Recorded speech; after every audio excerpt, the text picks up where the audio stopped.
Bienvenue à la grande édition de la télévision rwandaise, dont voici le sommaire. À la une de l'actualité nationale, la visite du président de la République du Rwanda continue et son Excellence Paul Kagame lance une mise en garde aux dirigeants qui ne rendent pas les services de qualité à la population comme il se doit.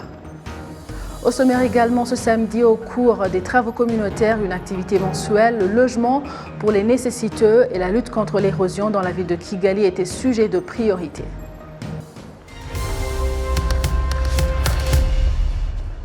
Bonjour et bienvenue à la grande édition de la télévision rwandaise. À la présentation, Amandine Dikumasabo.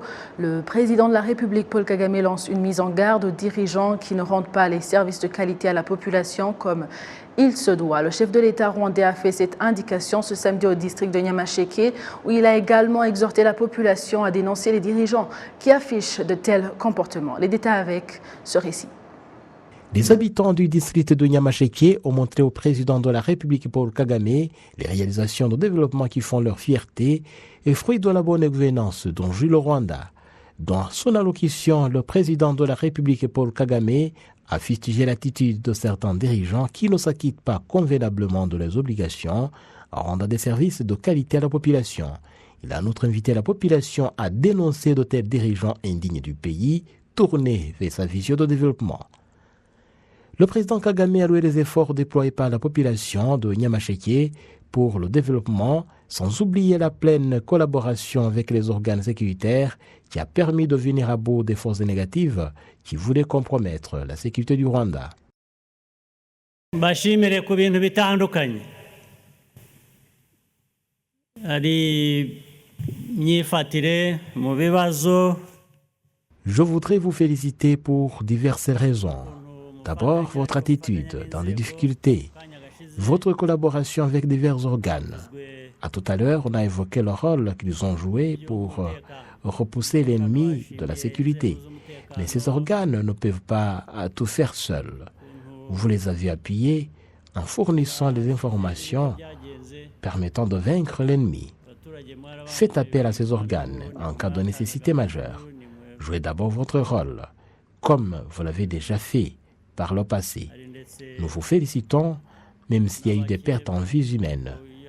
Il n'y a pas normalement de pertes mineures, mais je vous félicite tout de même.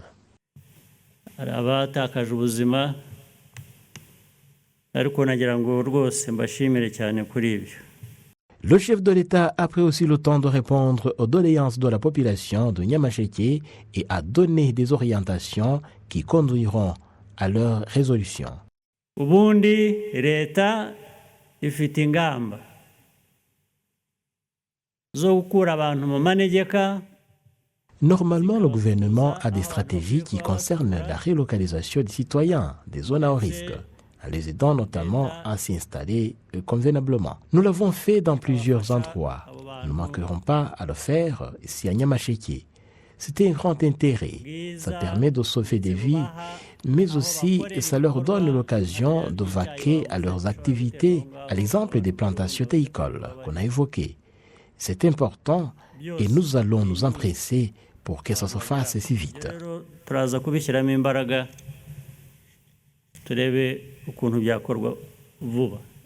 Sur la précarité des infrastructures routières en particulier, le président de la République a promis l'aménagement des axes routiers qui relient diverses parties de Nyamasheke. Il a également mis un accent sur l'électrification de la région qui doit s'accélérer davantage, beaucoup plus qu'il ne l'est aujourd'hui. La dernière visite du président Paul Kagame dans le district de Nyamasheke remontait à juillet 2017, lors de la campagne présidentielle dans ce district. Le président Paul Kagame rassure la population vivant le long des frontières que leur sécurité est pleinement garantie. Je vous propose de suivre ce que son Excellence Paul Kagame demande aux pays voisins dans le même cadre. 2 jours après une tournée en province du Sud, le président de la République Paul Kagame a débuté une visite en province de l'Ouest par un entretien avec les leaders d'opinion de toute la province. Il est évalué à environ 400. Ce périple du chef de l'État intervient après que des actes de tentative de déstabilisation du pays aient été signalés dans des régions frontalières des pays voisins, notamment le Burundi et la République démocratique du Congo. Ces actes ont été réduits à néant par les forces rwandaises de défense en collaboration avec la population locale. Le président de la République, Paul Kagame, a indiqué que le Rwanda ne ménagera aucun effort pour sauvegarder la sécurité du pays, rappelant tout de même aux pays voisins de ne pas entretenir les actes subversifs de la sécurité, comme le Rwanda a à son tour l'obligation de le faire. kubana buri wese muri uko kubana aba afite inshingano. Dans les relations de voisinage, chaque partie a des devoirs. Je le dis et je rassure aussi ses voisins, rien ne compromettra leur sécurité à partir du Rwanda. Mais je les invite aussi à faire en sorte que rien ne compromette la sécurité du Rwanda en provenance des voisins. Nous sommes donc complémentaires. Notre sécurité dépend d'abord de nous-mêmes ici. Faisons tout pour que rien ne vienne nous perturber, après quoi nous devons cohabiter pacifiquement avec les voisins en veillant à leur sécurité, mais le demandant aussi de veiller à la nôtre. N'abaturanyi neza twita ku mutekano wabo tunabasaba ngo bite ku mutekano wacu. La région frontalière de la forêt naturelle de Nyungwe est l'une des localités qui ont été la cible des attaques des groupes négatifs venant de l'extérieur du Rwanda. Cependant, la population locale se félicite de la sécurité totale dans la région grâce aux efforts et à la compétence des instances sécuritaires. Ikintu ntabura kubabwira nanone mbashimira ikijyanye n'umutekano. Je ne manquerai pas à vous parler de la sécurité. Je rends hommage aux forces de l'ordre que tu nous as envoyées ici. Ils sont bien capables. Leur présence ici est rassurante. Et parmi elles, il y a aussi des filles. Nous vainquons paisiblement et avec joie à nos occupations. Nari mbyibagiwe koko barimo. Ariko bimeze neza rwose. S'entretenant avec les leaders d'opinion de la province de l'Ouest dans le district de Rusizi, le président Paul Kagame a donné une voie de sortie des problèmes qui compromettent le bien-être de la population. Il a en outre demandé qu'il soit résolu sans délai les problèmes d'origine de fabrication de ciment Cimerwa en cycle qui met à mal la vie de la population. Ibyo kwimura uruganda cyangwa abaturage cyo kimwe kigomba kubaho.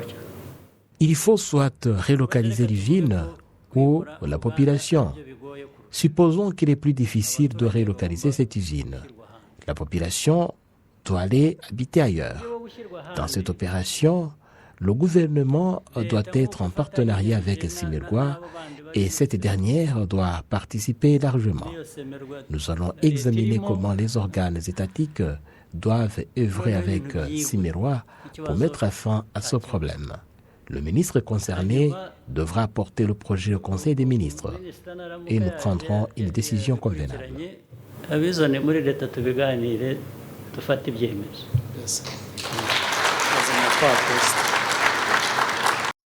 La province de l'Ouest comprend 7 districts habités par plus de 2 600 000.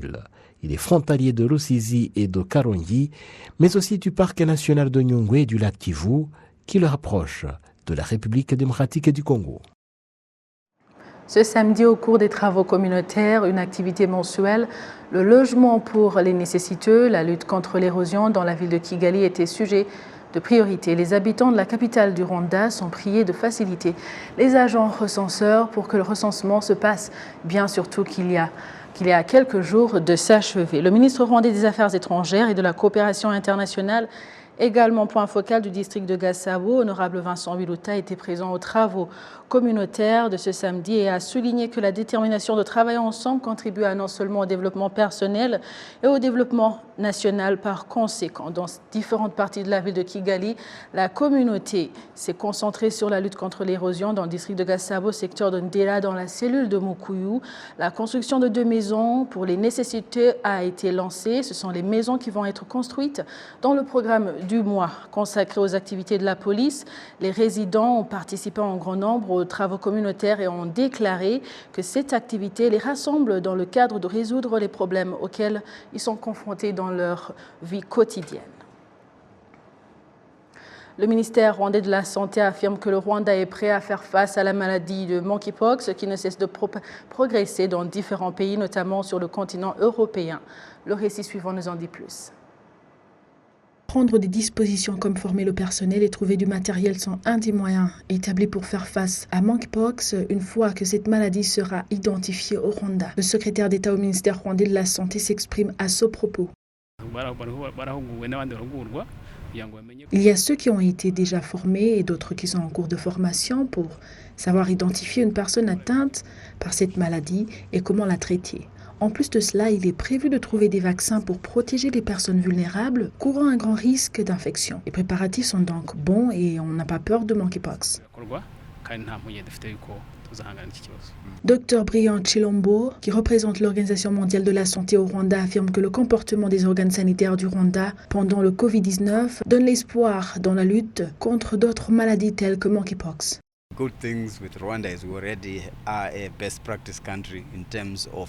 Le plus important, c'est que le Rwanda se prépare à l'avance, comme par exemple pour le Covid-19. Il y avait une avance en termes de laboratoire, de précautions pour la sécurité sanitaire, que ce soit à l'intérieur du pays ou ce qui provenait de l'étranger. Le Rwanda était mieux placé dans la lutte contre le Covid-19 et c'est pareil aujourd'hui. À propos de monkeypox, il n'y a aucun doute que le pays sera en mesure de faire face à cette maladie, car les organes sanitaires sont déjà préparés dans le même cadre. These are viral infections, so there's a lot of things that are similar. So Rwanda is in a good place actually to start implementing.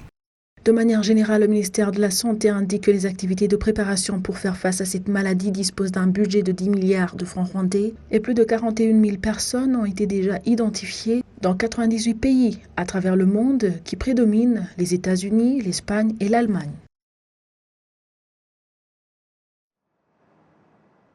Place maintenant à l'éducation pour parler de la promotion du programme de paiement à l'aide de la technologie.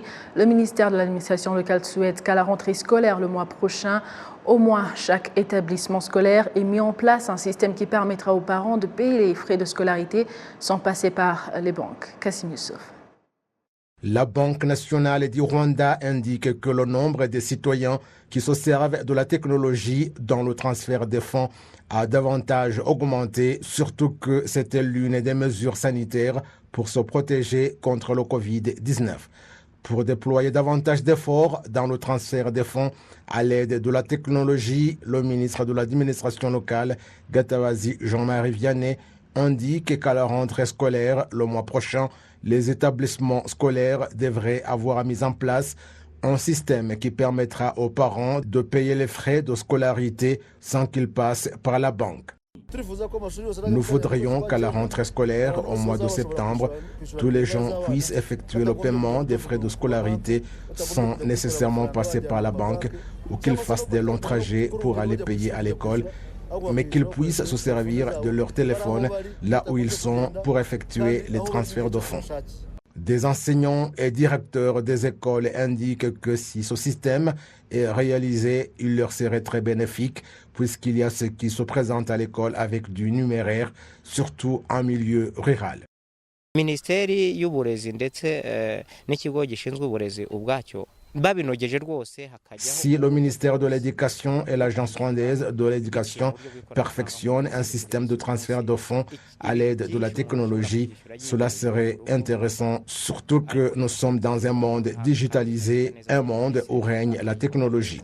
Bwaba uburyo bwiza kuko turi muri ni monde digitale mwisi y'ikoranabuhanga. Kufunguza MomoPay nk'ikigo ni ibintu bitatu. Avoir un compte MomoPay en tant qu'établissement scolaire, c'est une opération pas compliquée et cela facilite que l'argent soit dans un même compte. Comme nous sommes en milieu rural, certains élèves se présentent avec du numéraire et il faut que nous les aidions. Ugasanga bisaba ko ari twebwe tubafasha. Les parents un peu partout dans le pays disent que ce système convient très bien, mais soulignent le problème d'escroquerie qu'on observait parfois et le problème des moyens qu'on ne peut pas rassembler d'un seul coup, d'autant plus qu'ils pouvaient même négocier avec les dirigeants pour payer en tranches. Les parents disent en outre qu'en milieu rural, il y a des gens qui n'ont pas encore compris cette nouvelle technologie. Les parents d'ajouter que lors du paiement des frais scolaires par tranche à l'aide de la technologie, il faudrait qu'ils puissent d'abord s'entretenir avec la direction de l'école. La Banque nationale du Rwanda indique qu'il lui faut 4 milliards de francs rwandais pour la fabrication des billets de banque et des pièces de monnaie en vigueur dans le pays. Le nombre de personnes qui se servent de la technologie pour effectuer des transferts de fonds augmente davantage. Ils étaient l'année dernière à hauteur de 25%, soit environ 6 millions de personnes. Une délégation des instances ayant en charge la gestion des réfugiés et le bien-être social au Djibouti apprécie les projets d'autonomisation des réfugiés initiés par le Rwanda. En tournée au Rwanda, cette délégation a indiqué que le Djibouti souhaite suivre l'exemple du Rwanda en matière de gestion des réfugiés.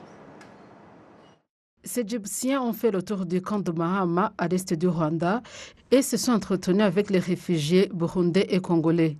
Ils ont eu des explications sur les efforts consentis par les réfugiés eux-mêmes pour leur propre développement. Le camp des réfugiés de Mahama, situé dans le district de Kirehe à l'est du Rwanda, héberge environ 60 000 réfugiés.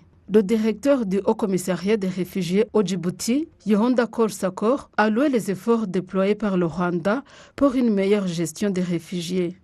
À ce que nous avons eu comme briefing stratégique et sur les plans que le Rwanda a mis en place pour l'intégration, l'inclusion des réfugiés dans les différents secteurs, je trouve que par rapport à ce qui s'est fait sur le terrain, c'est aussi aligné comme nous le faisons à Djibouti.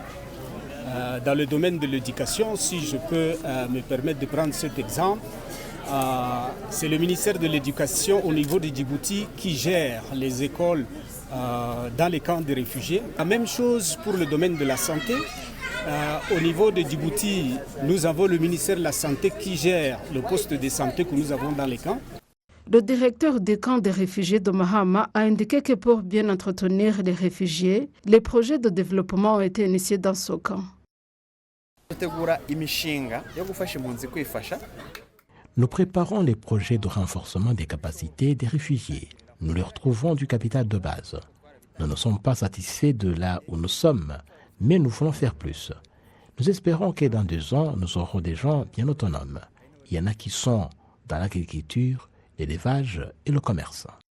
Le secrétaire général au ministère de la Sécurité au Djibouti estime que l'expérience du Rwanda en matière de gestion des réfugiés permettra au Djibouti de développer davantage les réfugiés. On ne peut que féliciter le Rwanda de mettre tout en œuvre pour essayer de faire en sorte que les séjours des réfugiés soient les plus confortables possible loin de chez eux. Donc c'est une impression agréable, on félicite le Rwanda et on s'inspire beaucoup, moi comme mes collègues, que ce soit dans le domaine de l'éducation, de la santé, des affaires sociales. On essaye de s'inspirer un peu de l'expérience du Rwanda, mais comme vous le savez aussi, les efforts que fait le Rwanda comme Djibouti ou comme tout autre pays du monde, on n'a jamais fini vraiment de faire les choses. On améliore chaque jour parce que les besoins sont aussi différents. Il y a de nouveaux besoins. Quand on arrive à satisfaire un besoin. Étendu sur 60 hectares, le camp des réfugiés de Mahama héberge 58 000 réfugiés burundais et congolais vivant dans plus de 16 500 ménages.